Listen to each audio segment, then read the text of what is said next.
I'm going to read from the first Diary of a Wimpy Kid book. September, Tuesday. First of all, let me get something straight. This is a journal, not a diary. I know what it says on the cover, but when Mom went out to buy this thing, I specifically told her to get me one that didn't say diary on it.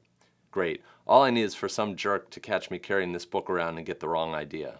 And Greg gets punched by a bully. The other thing I want to clear up right away is that this was Mom's idea, not mine.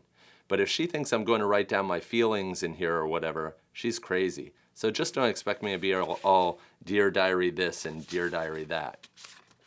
The only reason I agreed to do this at all is because I figure later on when I'm rich and famous, I'll have better things to do than answer people's stupid questions all day long.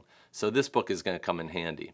And there's a bunch of press, the media is there. Gregory, tell us about your childhood. Were you always so smart and handsome? Greg says, here's my journal. Now shoo. Like I said, I'll be famous one day, but for now I'm stuck in middle school with a bunch of morons.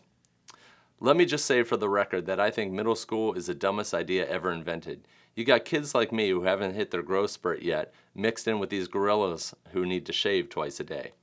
And a big bully slams a bunch of little kids out of the way with his backpack. Out of my way, runts. And then they wonder why bullying is such a big problem in middle school. If it was up to me, grade levels would be based on height, not age. But then again, I guess that would mean kids like Sharad Gupta would be in the first grade. Today is the first day of school, and right now we're just waiting around for the teacher to hurry up and finish the seating chart. So I figure I might as well write in this book to pass the time. By the way, let me give you some good advice.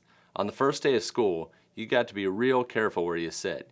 You walk into the classroom and just plunk your stuff down on any old desk, and the next thing you know, the teacher is saying, I hope you all like where you're sitting because these are your permanent seats. And Greg is sitting between two freaky-looking kids and throws up his pencil and paper and screams. So in this class, I got stuck with Chris Hosey in front of me and Lionel James in back of me. Jason Brill came in late and almost sat to my right, but luckily I stopped that from happening at the last second. So this kid with like earrings and a nose ring and a lip ring says, is this seat taken? And Greg's like, yes. Next period, I should just sit in the middle of a bunch of hot girls as soon as I step in the room. But I guess if I do that, it just proves I didn't learn anything from last year. And there's a girl passing a note to another girl through Greg. And she says, Greg, will you please pass this note to Shelley? And Greg goes, why, certainly. And the note says, Greg is a dork.